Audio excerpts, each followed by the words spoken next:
Shalom Bapak Ibu semua yang dikasihi oleh Tuhan Yesus. Hari ini Jumat 13 Maret 2026. Renungan kita berjudul Kesetiaan Kostia.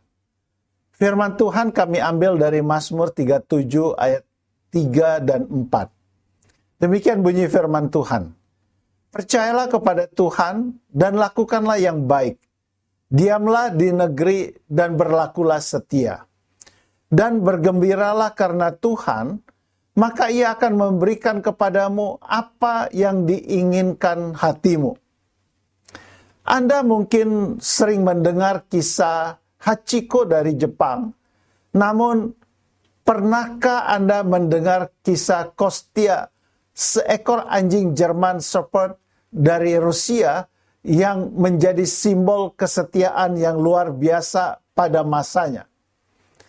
Pada tahun 1995, Kostia bersama satu keluarga pemiliknya mengalami kecelakaan mobil tragis di dekat kota Togliatti, Rusia. Semua anggota keluarga di mobil itu meninggal, kecuali Kostia. Sejak hari itu, Kostia, si anjing yang setia ini, tidak pernah meninggalkan lokasi kecelakaan. Hari demi hari, musim demi musim, Kostia tetap menunggu di tempat yang sama.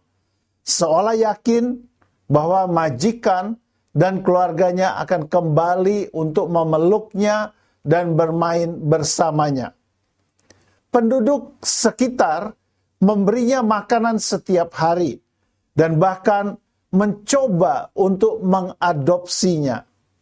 Akan tetapi, Kostia selalu kembali ke titik itu, yaitu tempat terakhir ia melihat keluarganya hidup. Ia menunggu selama 7 tahun penuh, sampai akhirnya ditemukan mati di lokasi yang sama. Sebagai penghormatan, warga kota membuat patung perunggu Kostia yang diberi nama Monument of Devotion, yang berarti monumen kesetiaan. Sebuah pengingat tentang kasih dan kesetiaan yang tidak tergoyahkan. Kisah Kostia memperlihatkan bentuk kesetiaan yang tulus. Ia tidak menunggu karena ingin diberi makan, melainkan karena kasihnya yang mendalam kepada sang majikan dan keluarganya. Dalam kehidupan iman kita, seringkali Tuhan seolah-olah diam. Doa-doa terasa menggantung tanpa jawaban. Dan waktu berjalan begitu lama tanpa ada kepastian. Namun justru di saat-saat itulah Tuhan sedang membentuk hati kita untuk belajar setia. Kesetiaan tidak tumbuh dan teruji dalam keadaan yang damai dan mudah, tetapi dalam penantian yang panjang dan penuh tantangan. Sama seperti Kostia yang terus menunggu tanpa tahu kapan majikannya kembali, kita pun dipanggil untuk mempercayai Tuhan, meskipun kita tidak mengerti seluruh rencananya. Kesetiaan sejati adalah bagaimana kita bertahan dalam kasih dan pengharapan, meski tidak ada kepastian yang terlihat. Orang yang mengasihi Tuhan tetap berpegang pada keyakinan bahwa Tuhan setia dan tidak pernah meninggalkan umatnya. Menunggu jawaban Tuhan bukan berarti kita harus menjadi pasif, melainkan ada sebuah tindakan iman yang aktif. Seperti Kostia yang tidak berpindah dari tempatnya, kita pun diajak untuk berdiam di dalam kasih Tuhan. Percaya bahwa waktunya selalu sempurna.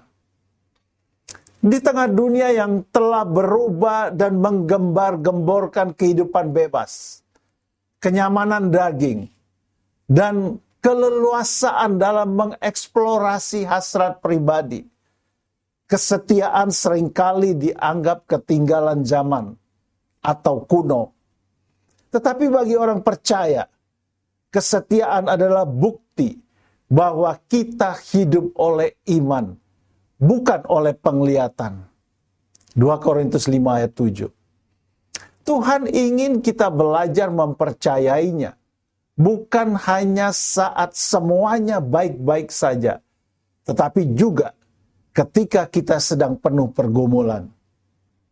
Kata-kata bijak hari ini, kesetiaan teruji melalui waktu dan tantangan yang berat. Bapak Ibu, mari kita mengakhiri renungan hari ini dengan berdoa bersama-sama. Tuhan, terima kasih karena Engkau selalu ada, bahkan ketika aku tidak mengerti jalan hidupku. Ajarlah aku untuk memiliki hati yang setia kepadamu. Dalam nama Yesus aku berdoa. Amin. Puji Tuhan, kami berharap renungan hari ini menjadi berkat bagi Bapak Ibu semuanya. Mantapkan hati kita untuk tetap setia kepada Tuhan Yesus.